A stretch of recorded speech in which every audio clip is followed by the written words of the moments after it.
السلام علیکم بول نیوز میں میں ہوں جواد کمال۔ ہیڈ لائنز آپ جان چکے ہیں، تفصیلات کا آغاز کرتے ہیں۔ چیف جسٹس یحییٰ آفریدی کی زیر صدارت فل کورٹ اجلاس، جسٹس منصور علی شاہ نے اجلاس میں آن لائن شرکت کی۔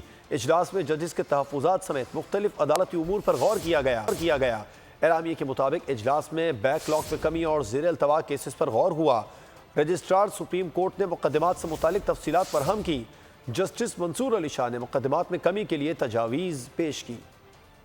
سپریم کورٹ کا فل کورٹ اجلاس، چیف جسٹس یحییٰ آفریدی نے اجلاس کی صدارت کی۔ جسٹس منصور علی شاہ ویڈیو لنک کے ذریعے اجلاس میں شریک ہوئے۔ اجلاس میں ججز کے تحفظات سمیت مختلف عدالتی امور پر غور کیا گیا۔ رجسٹرار سپریم کورٹ نے ججز کو زیر التواء مقدمات پر بریفنگ دی۔ رجسٹرار کے مطابق سپریم کورٹ میں اس وقت 59,191 مقدمات زیر التواء ہیں۔ فل کورٹ اجلاس میں زیر التواء مقدمات نمٹانے کے لیے حکمت عملی پر غور کیا گیا۔ فل کورٹ اجلاس کو زیر التواء مقدمات نمٹانے کے حوالے سے ماہانہ پلاننگ پر بھی بریفنگ دی گئی۔ پلاننگ پر عمل درآمد کے لیے چیف جسٹس نے مختلف تجاویز پر مشاورت کی۔ جسٹس منصور علی شاہ نے 6 ماہی اور 6 ماہی پلانز کی تجویز دی۔ کارکردگی کا جائزہ لینے کے لیے آئندہ فل کورٹ اجلاس 2 دسمبر کو طلب کر لیا گیا۔ آئینی ترمیم پر تحریک انصاف کی موجودہ قیادت کی لاچاری، مولانا فضل الرحمان قیادت پر پھٹ پڑے۔ کہا موجودہ لیڈرشپ کے پاس کوئی اختیار نہیں ہے، پہلے اختیار تو لے کر آئیں۔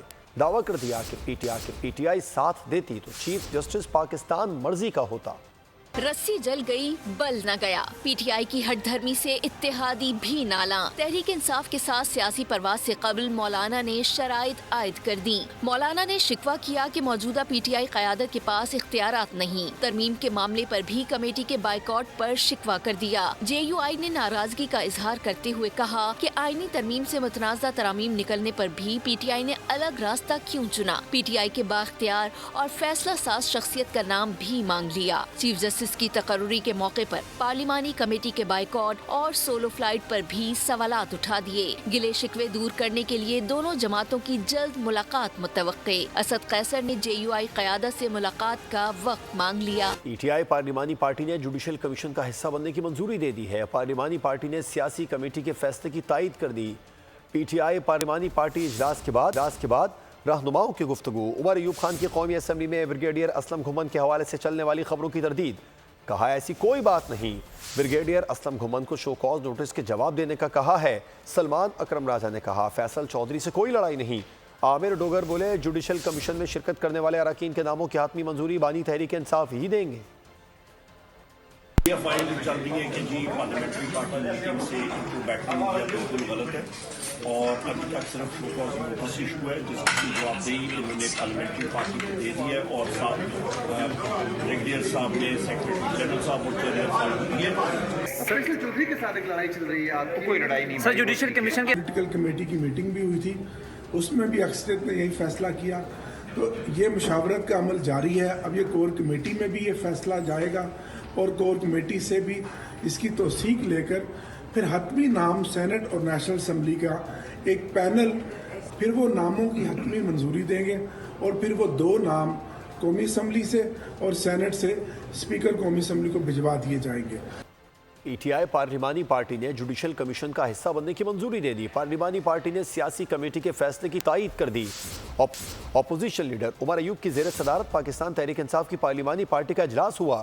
جاری اعلامیے کے مطابق بانی پی ٹی آئی کے خلاف قائم سیاسی مقدمات کی پیروی کے لیے قانونی حکمت عملی پر بھی غور کیا گیا، اور ملک بھر میں احتجاجی تحریک کی منظوری بھی دی گئی۔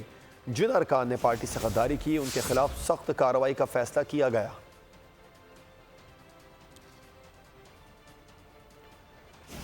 میرے پورے خاندان کے نام ای سی ایل میں ہیں اور یہ مزے میں ہیں۔ بشرا بی بی اور علیمہ خان سیاست میں آئیں اور بانی پی ٹی آئی کو جیل سے نکالنے کی حکمت عملی بنائیں۔ فواد چودھری کہتے ہیں پی ٹی آئی کا کوئی لیڈر کمروں سے نہیں نکل رہا، کارکنان عدالتوں میں دھکے کھا رہے ہیں۔ مزید کہا میرے لیڈر صرف بانی پی ٹی آئی ہیں، ان کے سوا کسی کو نہیں مانتے۔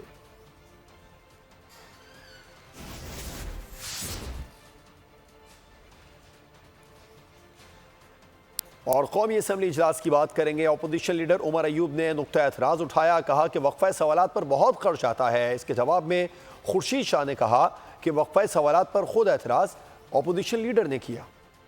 اس پہ پرنٹنگ کاسٹ دیکھیں، ان کو یا پرواہ ہے بھی یا نہیں ہے؟ کیا ان کی سیریسنس ہے یہ؟